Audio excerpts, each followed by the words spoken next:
Hey, welcome to the show. This is Kennth Lawson again, back at you, a life in the law here in Hawaii. And I got a good friend of mine who actually, I'm glad to have as a guest today. Derek Kauanoe comes to us. I met him first at the law school, UH Law School, and he now works for OHA.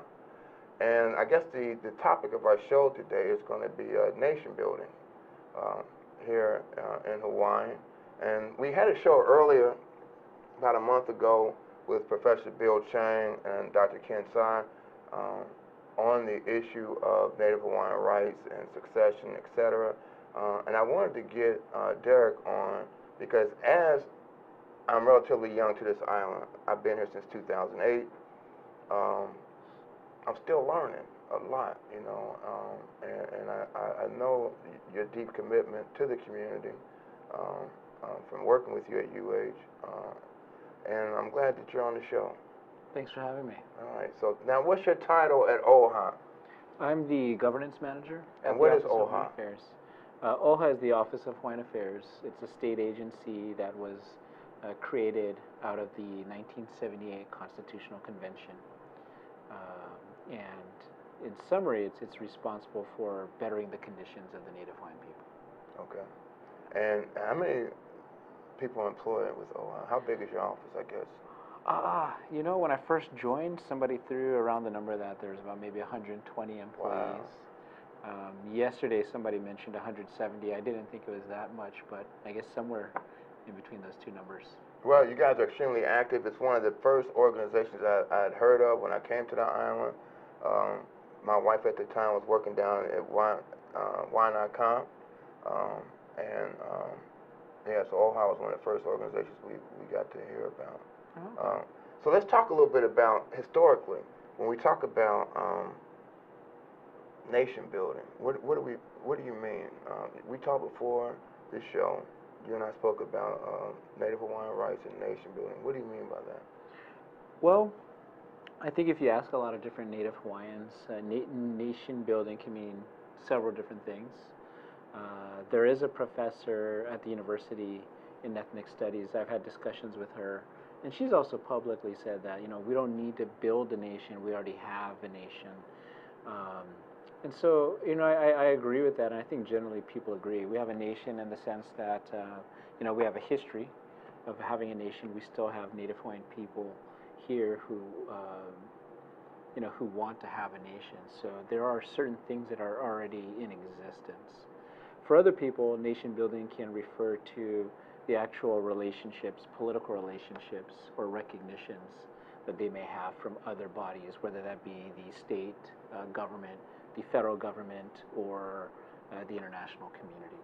For the Office of Hawaiian Affairs, there is a nation-building effort underway, and the Office of Hawaiian Affairs, or OHA, is playing a role in it, but it's more of a collaborative effort involving other groups. But the idea is to bring the Native Hawaiian people together, have them decide what they want to do and how they want to move forward with having a Native Hawaiian nation. I want to go back a little bit. You know, you said back in 1978 at the, I guess, the Constitutional Convention, State Constitutional Convention, this is when OHA was created. Why was there a need for OHA, and why is there still a need for OHA?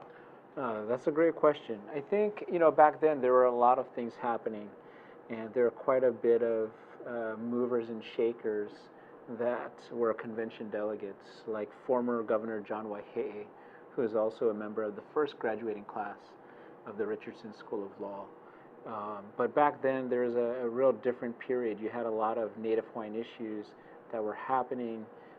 You had Hawaiians protesting a lot of different things, including the treatment of the island of Kaho'olawe. You also had a cultural resurgence, and there was a big concern of what's the status of the Native Hawaiian people right now? What's the socioeconomic status, and how do we improve that status facing Native Hawaiians? So, out of that, in that context, you have the Office of Hawaiian Affairs. Okay, and so going back a little bit further, you know, when I first came here, I was watching a documentary, I think on, it may have been Hawaii PBS, I'm not sure, but it was on cable, and it was a local channel, but it had a small segment, maybe an hour or so, about the history of Hawaii. You know, and this is my first time to the island. I didn't know anything about Native Hawaiians, and still don't know a lot. And that's why I'm having you and others on the show to teach me, and others. But it just seemed like there were so many wrongs done in the conquering of Hawaii and taking over Hawaii. Some have said that there should just be a total separation, that Hawaii should just be an independent nation and recede from the Union, right? What is OHA's position? That's a very good question. OHA is a state agency, and its position, and I think it's been a long-standing position, that it supports federal recognition. So it doesn't support necessarily breaking away and being independent, but at the same time it can be slightly confusing also, because the Office of Hawaiian Affairs does support a nation-building process that does not in any way limit the options that are available to the Native Hawaiian people. So that's OHA's position. But it feels that it can also play a neutral role in funding a nation-building effort without imposing its position on the nation-building process. So what are the different options for Native Hawaiian people? Generally, these options have been categorized into three types. That would be a government-to-government relationship with the state of Hawaii, and some people call that state recognition. Okay. Another one would be a government-to-government relationship with the United States federal government. And the third would be international recognition or international redress. So with the state, a relationship with the state, it may be ideal for certain purposes, but I think the main ones that people are focused on are independence and federal recognition. And federal recognition is similar to what we see with the Native Americans on the mainland. It is. Is that true? It is similar to what we may see with indigenous communities in the continental United States. But I do think that oftentimes the word federal recognition, there's a certain stigma attached to it that I think is oftentimes doesn't accurately capture what federal recognition is really about. And so, for example, when the Supreme Court, United States Supreme Court came out with their ruling or their holding on the Defense of Marriage Act, right? So if I recall correctly, I think they didn't uphold that, the Defense of Marriage Act. And what I started to hear in the media, even the national media, not just the local media, was this word federal recognition. Now, gay marriages are federally recognized. So I raise that because when people hear federal recognition, they oftentimes think only about Native Americans. Oh, that's something that only Native Americans have. And others will even go as far as that we're not Native Americans, so we shouldn't be trying to get federal recognition.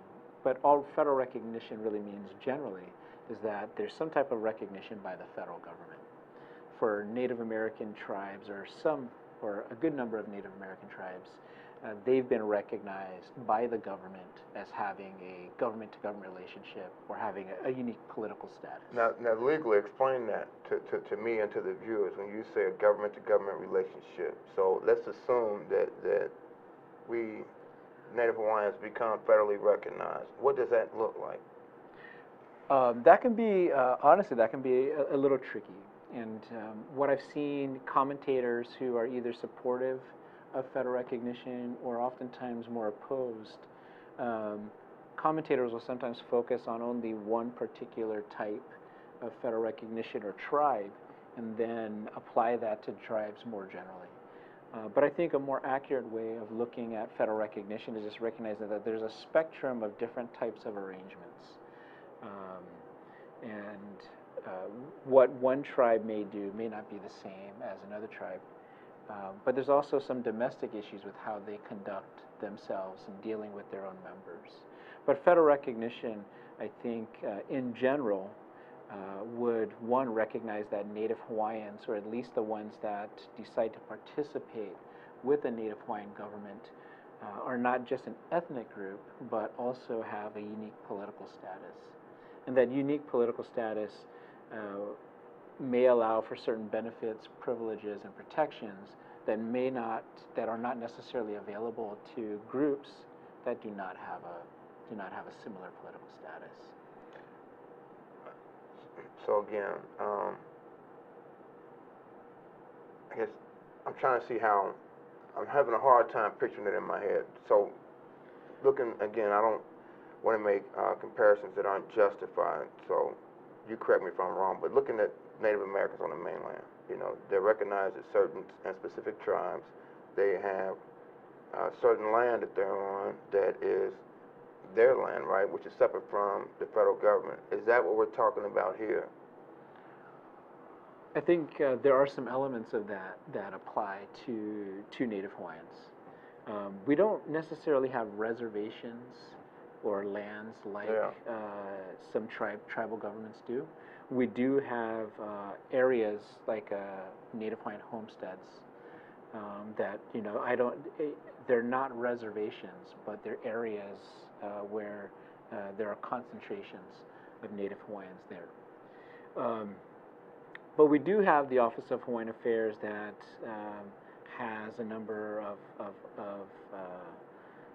land assets, areas of land on different islands, and that may serve as a land base to a future Native Hawaiian government. I think to kind of conceptualize it, though, and looking at what tribal governments or other indigenous governments that have a relationship with the political government, with a political relationship with the United States government, is that these communities have a lot of management and control over their lands that Native Hawaiians may not have right now, or they may not be exercising right now. Right, because I think a few days ago I saw on YouTube a protest, in fact in the news, right, on a mountain where a group, I think at UH, wanted to bring a telescope, and they're breaking ground to put a telescope high up on this mountain. There was a protest from a lot of Native Hawaiians saying that the mountain was sacred, that land is sacred. But nevertheless, the project to build a telescope is going to go on. Would this alleviate that type of issue? I think what could potentially happen is that Native Hawaiians may be able to negotiate certain land issues. The Hawaii Supreme Court has recognized that Native Hawaiians have unrelinquished claims to a good amount of lands here.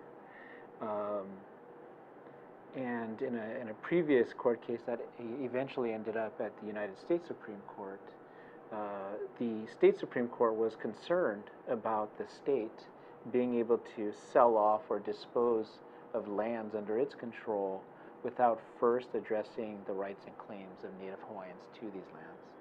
And I may be remembering it incorrectly, but the general sentiment I got when I read that court opinion was basically they're concerned with the state having policies or expressions that it wants to work through issues with Native Hawaiians, but on the same hand, it also wanted to, or on the other hand, it also wanted the ability to get rid of these lands, the same lands that Native Hawaiians have claims to. Okay.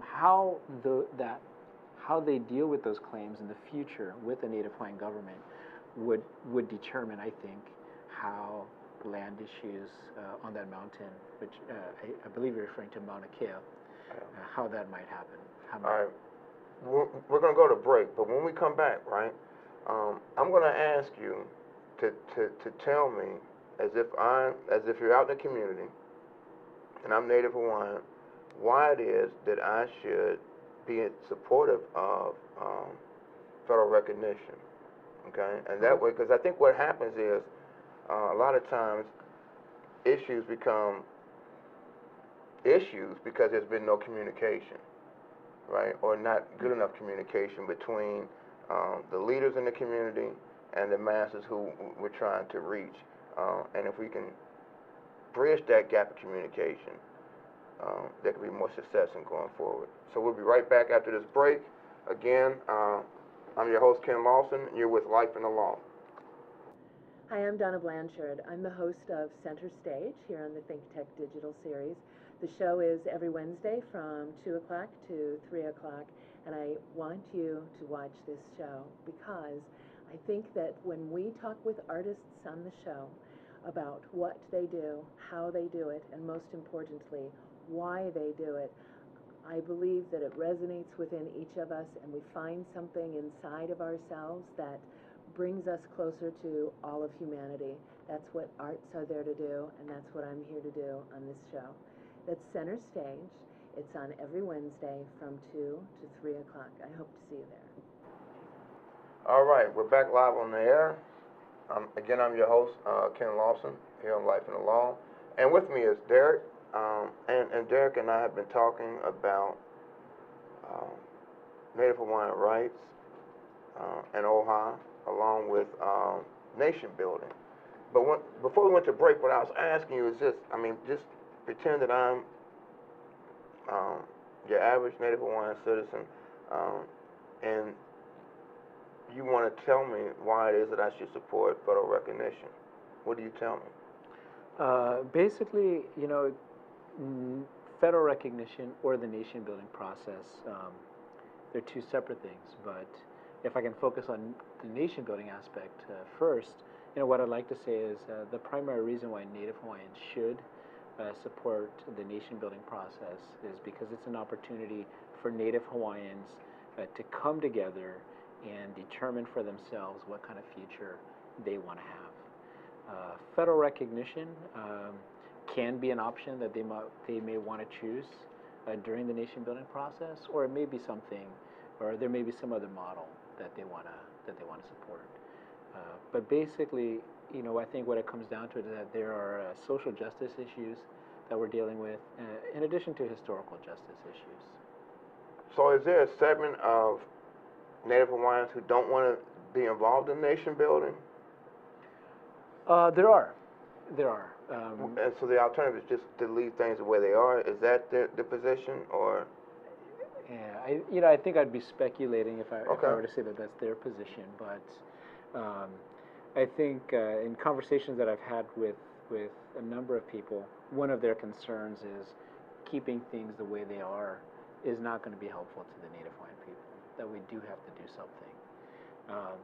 And it could happen that through this nation building process that maybe the Native Hawaiian community as a whole decides that it doesn't want to move forward.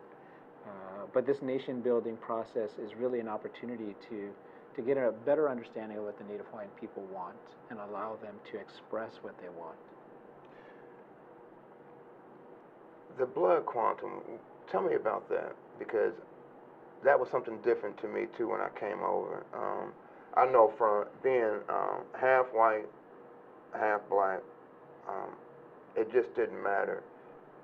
I didn't have a choice well, I have a choice, right? But for the most part, I was always recognized as African American or black, which is what I claim that I am.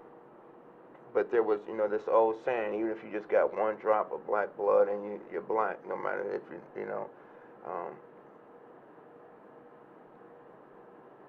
is there a blood quantum for a person to be Native Hawaiian? And if so, what is it? And how do we get there? Okay. Yeah, that's a really complicated issue. As it relates to nation building, the nation building process, there is no blood quantum requirement for Native Hawaiians to participate in the nation building process. But where we do find blood quantum issues is with the Department of Hawaiian Homelands. So around 1920, the U.S. Congress passed the Hawaiian Homes Commission Act, and eventually what we got were what I briefly mentioned earlier about having these Hawaiian homestead neighborhoods. Um, when the draft legislation was being developed, there was no, from what I understand about the history, there was no intention from the Native Hawaiian people or the territorial representative to the U.S. Congress for there to be any type of blood quantum requirement in order to be a beneficiary to this Homestead Act. What ended up happening through the political process is a requirement for blood quantum, and that's a 50% blood quantum. So in order for the department to get to that 50% blood quantum, you have to be able to trace your ancestry to someone who is 100% Native Hawaiian. So that's where we see issues of blood quantum come up. Separate from the nation building process, but maybe relevant to it, the Department of Interior is considering whether or not to propose a rule that would allow for Native Hawaiians to go through a recognition process with the executive branch or the president. Now, in their advance notice of proposed rulemaking, they do ask questions about how homestead beneficiaries might participate in this process. And so we may see kind of an indirect way of blood quantum maybe coming into that, but I'm very hesitant to actually say that's what's going on. I think it has more to do with we have an existing program that started from federal law, and the federal government wants to make sure that that program and its beneficiaries are still protected. And we're going to have some people on in the near future to talk about that, because there's been a lot of problems with some of the promises the government made, and then, anyway, we'll deal with that in the upcoming show. But I went to a seminar or a presentation that was given by Melody and some other people at the law school a couple weeks ago, and it was just amazing. But anyway, yeah, I got to ask you this though, man. You know, when I first came to Hawaii, right, I'm down there and I see the King Kamehameha statue, and he's darker than me. All right, and so I see a lot of old pictures, and I'm like, man, some of the Native Hawaiians look look black. So I mean, what's the reason why I raised this is because, you know, we're talking about blood quantum, but you don't have to answer that, but that's just I was wondering, what is the actual history, you know, of Native Hawaiians and African Americans, you know, but I don't know if you even know that. Yeah. But it popped in my head as I was talking, and you started talking about blood, and then I was like, well, okay.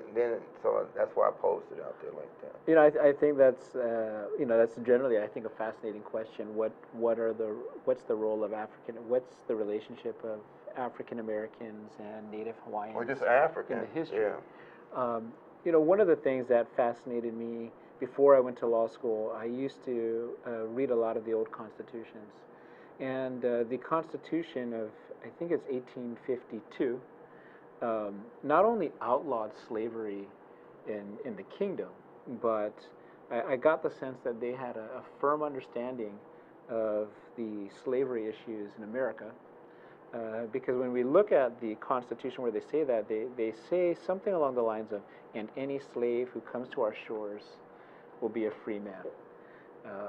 Wow. So, you know, I think that kind of provides some insight that they were thinking of what was happening beyond their shores. I'm not very familiar with much else regarding that type of history. My understanding is, though, that there is a book that goes into detail, more detail about African Americans. All right, but let's get back to Native Hawaiians and nation building. So the DOI hearings, tell us about that, and what was the purpose, and what's the status? Okay. You know, there's several different questions in that. And, you know, one question that comes up from that is, you know, what started that? Yeah. If you ask different people, you may get different responses. Some people say that it was the result of a presentation that was given in late April at the law school. What I've been told is that ever since President Obama got into office, a number of Native Hawaiian organizations, had asked the administration for recognition, and this had been going on for quite a while. Now, it may have been bad timing or just coincidental timing that other events happened in the spring, and then these DOI hearings came. But my understanding is that based on all those early discussions and requests from different Native Hawaiian groups, and maybe even individual Native Hawaiians for an administrative recognition, that's what spurred on the Department of Interior meetings. So they came here in June, had about 15 meetings that went into the month of July. And basically their question was, should the Department of Interior develop a process for recognizing Native Hawaiians? And if so, how might that look like?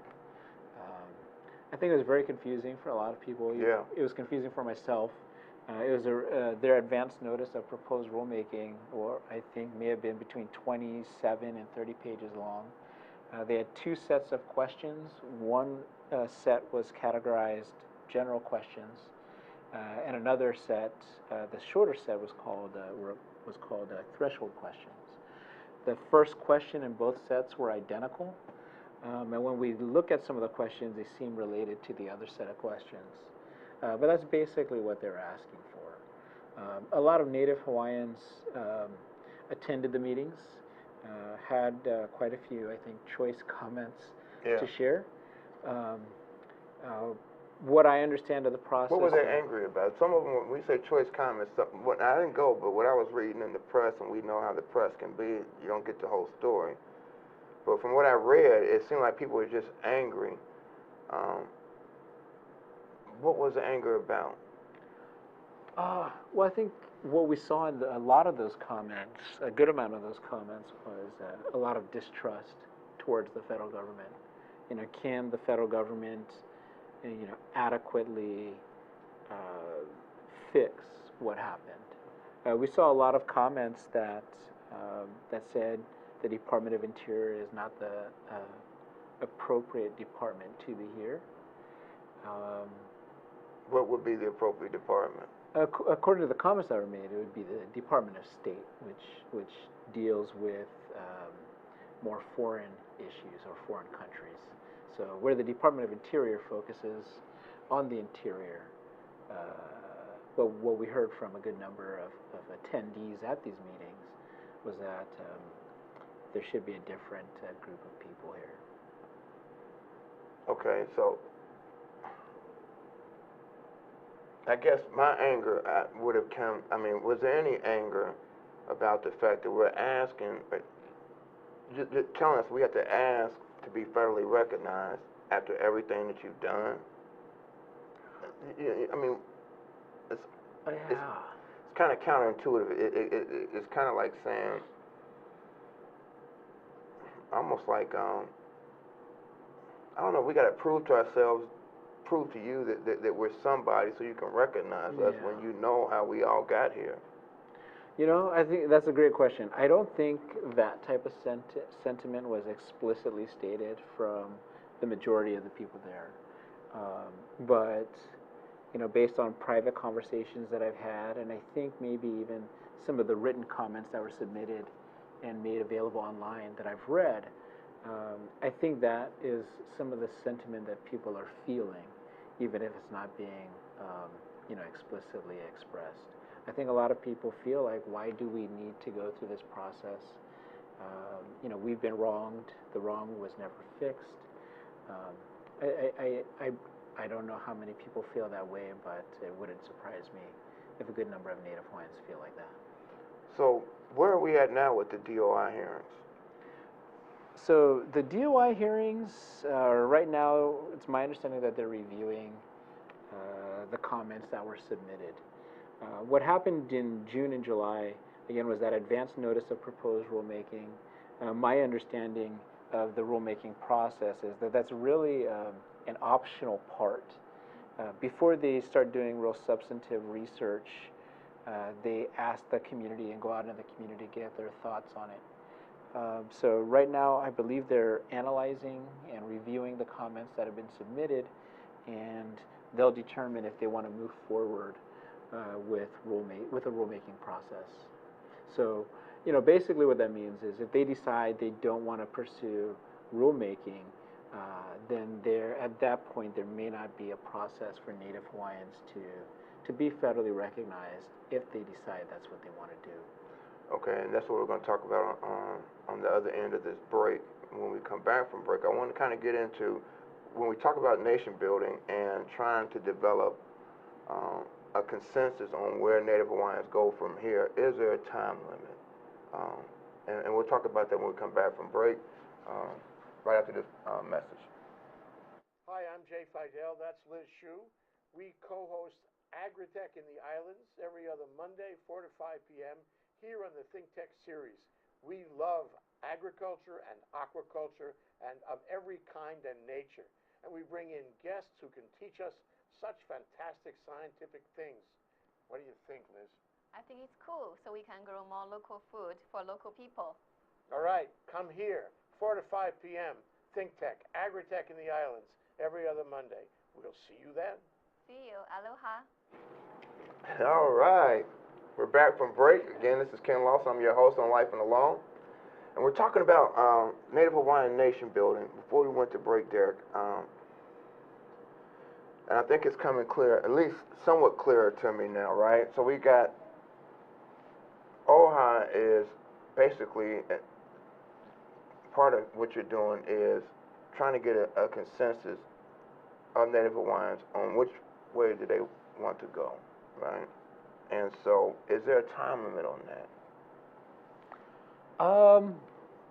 How's this, you know what I mean? Yeah. How do we build a nation without putting some type of time limit on it? I think that there will be a time limit in the sense that what's been envisioned so far for the nation building process is that there will be an election of delegates. So Native Hawaiians will vote for delegates to represent their interests in a convention. Okay. So you have the election, then you have the convention. At this convention, convention delegates are expected to have a lot of talk about very complicated, complex issues, and develop the form, scope, and guiding principles of a Native Hawaiian government. And then from there, the Native Hawaiian people, the same ones who voted for their delegates, will have another opportunity to vote in the form of a referendum or to ratify the form, scope, and principles that may be manifested in something like a constitution. They'll be able to either support it or oppose it. So in that sense, this nation-building effort, is going to be limited in time. But I think, there's also a broader nation-building perspective that really, after that ratification or referendum takes place, there's still other things that need to be done, like putting the government in motion, making sure, regardless of what form it takes, making sure that the proper recognitions are being worked on. So if the Native Hawaiian people select their delegates propose, and I think there's a range of options, but if they were to propose federal recognition, and then the Native Hawaiian people afterwards approve of a federal recognition model, then what you have is Native Hawaiians deciding that, but then they got to start doing the rest of the government building part, and then getting recognition from the federal government. And a lot of this is based on communication, and I guess, being with OHA, being government sponsored, not sponsored, but being a government organization, do you guys get accused sometimes of not being radical enough, not enough Native Hawaiian, you know what I mean, taking too much of a middle of the road? And if so, how do you deal with that? I think there are some critics that would like to see the Office of Hawaiian Affairs do something else. Something else being something more radical, or? I'm not sure if I would call it radical, only because I think some of those people in our community don't see it as radical, but see it as the appropriate thing to do. The Office of Hawaiian Affairs, in its comment that was submitted to the Department of Interior, explained that it feels that federal recognition is the most viable option for protecting Native Hawaiian programs and advancing Native Hawaiian interests. I may be adding in that advancing Native Hawaiian interests, but it's the board's position that it's the most viable way of protecting Native Hawaiian programs, assets, and resources. So, you guys go out in the community more to communicate with the people in order to get? Before we got on the show, right? You and I were talking. I was telling you about my experience in civil rights cases in the African American community, and there was always a segment that no matter what we did, we had a class action lawsuit to settle one time, and people who objected got to come to the hearing on the settlement, as they do in class settlements. And I was surprised at how many people came to the hearing, and a few of them had objected, but those objections were based on misinformation, information that they learned on the streets. And so I thought, looking back on it now, that had we done a better job of communicating what all these things were about, we could have cut down on that. What's your experience in the communication, and should there be more of it? Do you think that'll help in the pursuit of nation building? Yeah, we are working on ensuring that we have more communication with the community.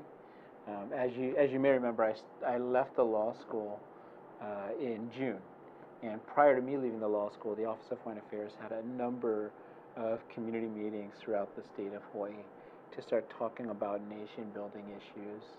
I think there's going to be, there is an ongoing need for continuous communications with the community. Since starting, I've had to go to Molokai, Kauai, and Hawaii Island, and I met with community groups there. And I think that outreach, that community outreach and sharing of information is something that's going to be ongoing for the governance program and the nation building initiative generally. Now, so that's communication within the Native Hawaiian community. Now, I'm playing devil's advocate, and you're not a type to get upset anyway, so I know that it's not. But I'm going to play devil's advocate. So what about the people that say, hey, you know what, there's no need for special Native Hawaiian rights? We're in 2014. Okay, bad things happened back then, but now, we're past that. Most other people that are living today weren't living when those things happened, so, why shouldn't my kids be able to go to certain Kamehameha? Why should there be a blood quantum? All these things. What do you say to that? I don't get that often, very often, but I think generally... Very few people will say it to your face, but they say it. Yeah. Right? I think generally what people come to like and enjoy and love about Hawaii is its uniqueness. I think you'll agree it's a very unique place. It's different from a lot of other places. And I think what helps to make that unique is the Aboriginal people and the Aboriginal culture, and the Aboriginal people or Native Hawaiians being able to make sure that culture continues to be an important part of these islands. Now, an important part of that culture, I think, is like having, we may not necessarily see it a whole lot on Oahu, but making sure that we have a subsistence lifestyle, that we protect our sacred areas of worship, and a lot of other natural and cultural resources that need to be protected. Native Hawaiians being able to govern themselves and govern those resources, I strongly believe will help to make sure that Hawaii continues to be a unique place, that both Native Hawaiians and non-Native Hawaiians who have come to make Hawaii their home, what they love most about this place. Yeah, but that's a nice, easy answer, man. I got to ask you this, though, Derek. I mean, because I'm going to play devil's advocate, because I know the response, but okay, the Kamehameha schools, you got to have a certain blood quantum to get there, and there are people that are upset that, you know, and they say, well, look, we don't want any more discrimination, but you guys are discriminating against us, right? What is the response to that? Is my question. Or Yeah. Okay. You know, I'm not sure if I'll have any better of an answer, but when I look at the Kamehameha schools, I think it's important for us to understand that this is an institution that's older than Hawaii being incorporated somehow as a part of the United States. You know, I may have my year off, but I think the Kamehameha schools was established in 1887. It was created by the private will of a Native Hawaiian princess, and she had a very specific goal with how her money would be used, or at least how her estate would be used to help Native Hawaiian children and to better prepare them for the future of Hawaii, and I think also to better prepare them for the rest of the world. You know, I think so. You know, if you had your own will and you had a very specific directive of how that should be carried out, you know, you or anybody else may not want changes done to that. I think that's relevant to, you know, there's broader implications, social implications, but there are issues that are unique to the Native Hawaiian community that I think are also tied to their uniqueness as the indigenous people of these islands. And the indigenous people of these islands, I think, deserve some type of recognition that acknowledges the impact on the ongoing and intergenerational impacts that certain developments in the history have had on their lives. And I think that's an excellent point. You know, and I think that when the princess left that in her will, that being the education point, was so. I mean, for it to happen in 1897, or, you know, late 1800s when it happened, for her to foresee how important that is, you know, because without the education, the whole culture gets, and Native Hawaiians gets swallowed up. And so to put that in there, to know, you know what, this is coming. You know, there are people coming on the island, and we have to protect our own through education. Is the reason why I think that it has to stay the way that it is, that it's not discriminatory at all. It's something that keeps Native Hawaiians together and competitive, right? Competitive. Yeah, I think so. I mean, I've had you know, the good fortune of meeting several of our Native Hawaiian law students. And, you know, it's fascinating to hear from them how their lives have been changed. You know, I've heard stories of Native Hawaiians, you know, living in certain neighborhoods, having the rare opportunity to go to Kamehameha and then going to, you know, rather prestigious schools like Stanford, Harvard, you know, a number of other schools, and then, you know, being able to do something not just for themselves, but for their families and their communities. Right. Right. So I think it's awesome, and I had the privilege of meeting students and seeing them graduate, and what the school has done for them, Kamehameha schools, and just like you said, the opportunities they're given, right, and the fact that it was her money. All right. Hey, Derek, thanks for joining us, man. Yeah, thanks for having me. It was a short show. I'm sorry, it's only 45 minutes here. We could have talked for hours, but we'll have you back soon. And again, until next week, this is Kennth Lawson, your host of Life in the Law. And like always, I have no idea what we're going to be talking about, but we will be here. See you then.